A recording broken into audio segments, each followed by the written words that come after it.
गोरखपुर में आज 7वें चरण में चुनाव है। आज मौसम काफ़ी गर्म है, हालांकि सुबह के समय थोड़ा बदली वगैरह थी, लेकिन उसके बाद भी मतदाता बूथों पर पहुंच रहे हैं और काफ़ी लंबी कतारें भी हैं और लोग अपना मतदान भी कर रहे हैं। आइए हम जानते हैं मतदाता कुछ हैं कि क्या है स्थिति यहाँ की और क्या माहौल चल रहा है, चुनाव का क्या माहौल चल रहा है। आप अपना नाम भी बताएं। मेरा नाम डॉक्टर शशिकांत दीक्षित है, मैं सर्जन हूँ। यहाँ पे चुनाव का माहौल बहुत अच्छा चल रहा है और बहुत स्थिति एकदम शांतिपूर्ण है। लोग बहुत सहयोग कर रहे हैं, जो मतदान कर्मी हैं वो भी सहयोग कर रहे हैं, पुलिस भी सहयोग कर रही है और सबको अपना वोट देने के लिए प्रेरित कर रही है। चुनाव का मुद्दा क्या है? इस चुनाव में मुद्दा क्या है? इस चुनाव में मूल मुद्दा तो बेरोजगारी, महंगाई और विकास। तो बेरोजगारी महंगाई है, तो मुझे लगता है जो सत्ता पक्ष है उसके विरोध में कुछ माहौल है कि कैसा चल रहा है?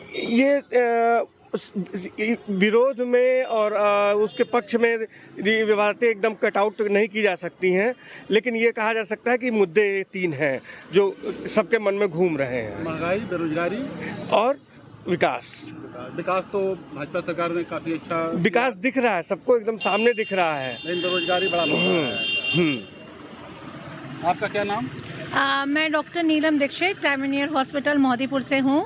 और जो भी इलेक्शन का यहाँ पे व्यवस्था दिया गया है वोटिंग का, वो बहुत ही अच्छा है। बहुत शांतिपूर्ण तरीके से लोग अपना वोटिंग कर रहे हैं और पुलिस कर्मी और व्यवस्था सब बहुत अच्छा है।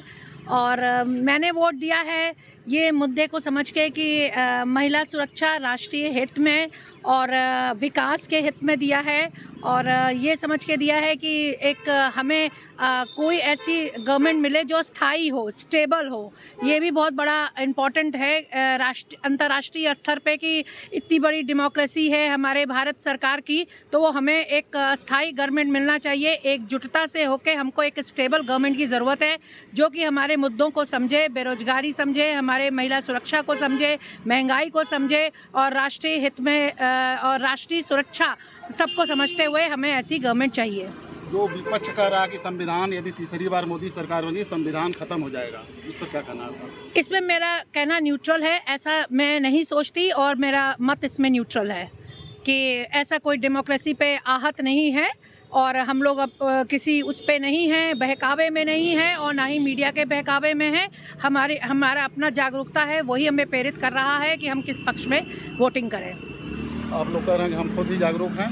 ये बताइए, जो सत्ता पक्ष ने कहा 400 पार, मोदी ने कहा 400 पार और विपक्ष कह रहा है 140 भी पार नहीं हो पाएंगे, क्या मत है आपका? नहीं, 400 के पार तो हम लोग होने ही वाले हैं, जो कि पूरे देश में आज स्थिति चल रही है।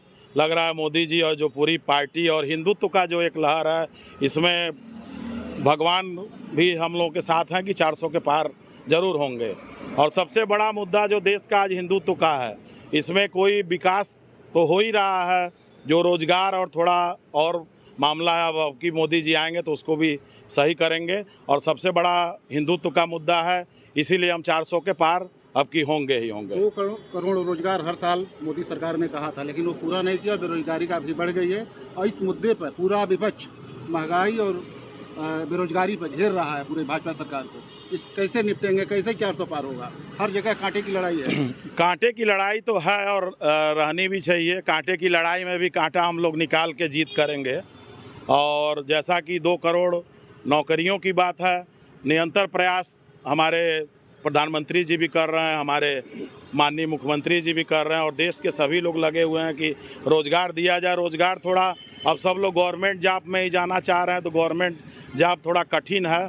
प्राइवेट को भी माने कि रोज़गार है, कोई बिजनेस कर रहे हैं तो उसको भी माने रोज़गार है। अगर सारे लोग चाहते हैं कि 2 करोड़ लोगों को हर साल गवर्नमेंट में ही नौकरी मिल जाए तो थोड़ा कठिन है। लेकिन मोदी सरकार और योगी सरकार हमेशा लगी हुई है कि सभी लोगों को रोजगार से जोड़ते रहें। आपका कहना कि सबको सरकारी नौकरी नहीं मिल सकती, क्या कहना? नहीं, ये तो किसी भी जगह किसी भी डेमोक्रेसी में ऐसा नहीं है कि बेरोजगारी का मतलब या रोजगार देने का मतलब सिर्फ सरकारी नौकरी होती है। बेरोजगारी दूर अपने प्राइवेट सेक्टर से भी दूर हो सकती है और प्राइवेट सेक्टर का काफ़ी डेवलपमेंट हुआ है और बेरोजगारी बहुत कम हद तक मतलब इसको प्रयास किया गया है दूर करने के लिए। गवर्नमेंट जॉब ही बेरोजगारी दूर करे और रोजगार प्रोवाइड करे, ऐसा मेरा मत नहीं है और ना ही सोचना है। एक बार प्रधानमंत्री ने कहा था कि जो बेरोजगार हैं वो पकौड़ी बनाए। विपक्ष इस मुद्दे को काफ़ी उठाया। तो क्या जो उच्च शिक्षित हैं, शिक्षा प्राप्त कर लिए हैं, क्या पकौड़ी बनाना या ऐसा काम करना उनके लिए ठीक? देखिए, बिजनेस में पकौड़ी बना के वो नामी शेफ बन सकता है और एक बड़ा रेस्टोरेंट का मालिक भी बन सकता है। तो ऐसा कुछ नहीं है कि पकौड़ी बनाने का मतलब सिर्फ ठेला में खड़े होकर पकौड़ी बनाना होता है। नए नए रेस्टोरेंट खोलना भी होता है और नामी शेफ बनना भी होता है। तो ये तो सिर्फ एक मजाक है, जो कि पॉलिटिकल मजाक है, जिसका कोई तूल और कोई मतलब नहीं है।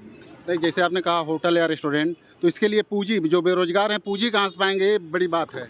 हाँ, ये पूंजी के लिए गवर्नमेंट सपोर्ट कर रही है, जिसके लिए उनको अपना जो है छोटे, हर आदमी का जो डेवलपमेंट होता है वो छोटे स्तर से ही बड़े उसमें राइज करता है। चाहे अंबानी हो चाहे अडानी हो, उनका भी कहानी, सबका कहानी यही रहता है कि धीरे धीरे बढ़ के ही आगे बढ़ते हैं। तो जब अब हर स्टेप में जब आप आगे बढ़ेंगे तो सरकार सहयोग दे रही है और आपको बनाएगी। एकदम से आपको 5 स्टार होटल तो नहीं दे देगी, और ना ही आपके पास अगर इतनी पूंजी अपनी स्वयं की है तो आप 5 स्टार होटल खोल लीजिए। आपका कहना है कि धीरे धीरे ही आगे व्यक्ति बढ़ता है, छोटे व्यापार से बड़ा व्यापार कर सकते हैं। क्या नाम है आपका? दुर्गेश त्रिपाठी।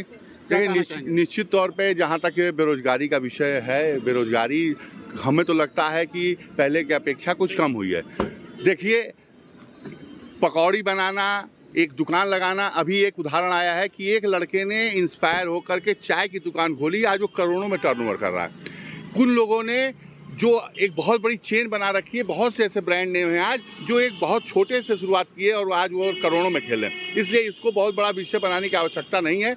बेरोजगारी कम हुई है, स्वरोजगार की तरफ लोग प्रेरित हुए हैं। बहुत लोगों के मन में अपेक्षा सरकार से कम हुई है कि वो गवर्नमेंट नौकरी में आए, ये भावना अच्छी स्टेशन से यही आ रहे हैं। तो इस चुनाव में कुछ मुद्दा दिख रहा है, किस नाते आए, क्या आपके मन में था, क्या चल रहा था? नहीं, मुद्दा तो ये कि ग्रोथ हो, डेवलपमेंट हो, और सड़कों का जैसे इंफ्रास्ट्रक्चर बहुत अच्छा हुआ है, बिजली पानी भी सुविधा बहुत सुधार आ गया है पिछले 4-8 साल में गोरखपुर में। तो उसी के रखते हुए हमने वोट दिया है कि और भी डेवलपमेंट हो देश में। रोजगार की संभावनाएं छोटे शहरों में और बढ़े। अभी आज की तारीख में लोगों को दिल्ली बम्बई जाना पड़ता है, तो रोजगार की संभावनाएं, जो लोग जहाँ पे हैं रहते हैं वहाँ पे रोजगार की संभावनाएं बढ़े। आप लोगों का कहना है कि विकास काफ़ी तेज़ी से हुआ है, रोजगार की संभावनाएं बढ़ रही हैं, सबको सरकारी सेक्टर में नौकरी देना मुश्किल है, प्राइवेट सेक्टर में बढ़ रहे हैं अवसर, और जिनके पास योग्यता है, जिनके पास काम की काबिलियत है, वो काम पा रहे हैं और काम कर रहे हैं। और जो गोरखपुर की स्थिति है, यहाँ पर भाजपा मजबूत दिख रही है, और गोरखपुर क्या पूरे देश में ये लोग मजबूत बता रहे हैं, लेकिन वास्तविकता क्या है, सच्चाई क्या है, इस 4 जून को मतगणना के बाद ही सामने आएगा। कैमरामैन मुन्ना के साथ डॉक्टर सिंधु कुमार मिश्रा, TV9 गोरखपुर।